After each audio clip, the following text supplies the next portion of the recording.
बिहार में सम्राट चौधरी के नेतृत्व में नई सरकार का गठन हो चुका है और नई सरकार में एक ऐसे शख्सियत को डिप्टी सीएम का जिम्मा मिला है जो 1990 से अब तक चुनाव हारे ही नहीं है। और सिर्फ अगर राबड़ी देवी के मंत्रिमंडल को छोड़ दें तो लालू प्रसाद, नीतीश कुमार, जीतन राम मांझी और अब सम्राट चौधरी, ये तमाम लोगों के मंत्रिमंडल में वो मंत्री पद का जिम्मा संभाल चुके हैं।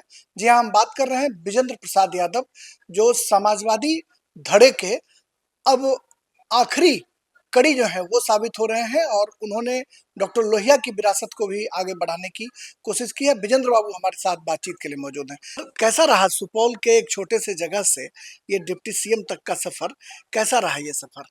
देखिए, राजनीति का सफर कठिनाइयों से भरा होता है, लेकिन इरादे अगर मजबूत हो तो कठिनाई कुछ सामने नहीं आती है, चीजें आगे निकलती जाती है। बहुत लंबे समय से सियासत में है और एक लंबा संसदीय जीवन है, तब और अब में राजनीति में कितना फर्क आया है? एक पॉलिटिकल कार्यकर्ता तो बहुत ज्यादा फर्क आ गया। पहले जैसे शालीनता थी, गंभीरता थी, ईमानदारी और सहज जीवन, सादा चरित्र और ईमान ज्यादा महत्वपूर्ण था, वो नहीं है। लेकिन युग बदलता है, वक्त बदलता है, चीजें भी बदलती है, आगे भी चलता रहता है। विजेंद्र बाबू बहुत ही बेबाक नेता माने जाते हैं। गठबंधन जब भी बदलती रही तब भी आपके बयान जो है वो सुर्खियों में रहे। आपने कई बार नीतीश जी को इधर उधर जाने से भी रोका और अभी भी खबरें आई कि नीतीश जी जब इस्तीफा कर रहे थे तो आप बहुत भावुक थे, मायूस थे कि भाई आप अगर मुख्यमंत्री का पद छोड़कर चले जाएंगे तो फिर बिहार का क्या? देखिए, 5 महत्वपूर्ण चीज सामाजिक जीवन में होता है लीडरशिप के लिए। पहला होता है ज्ञान, दूसरा होता है विज्ञान, तीसरा होता है ईमान, चौथा होता है अरमान, तब पांचवा होता है सम्मान। ये 5 चीजों को मैंने उल्लेख किया था। ये पांचों गुण से परिपूर्ण है नीतीश कुमार जी। इसीलिए एक सक्षम और पारदर्शी और ईमानदार व्यक्ति।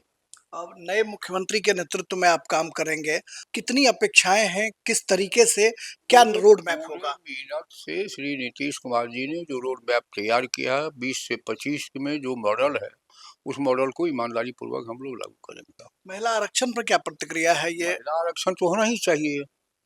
डॉक्टर लोहिया ने शुरुआती में कहा था कि जिस रोज महिलाओं का सम्मान इस देश में मिलेगा, उस रोज ये देश समृद्ध देशों में आगे बढ़ेगा।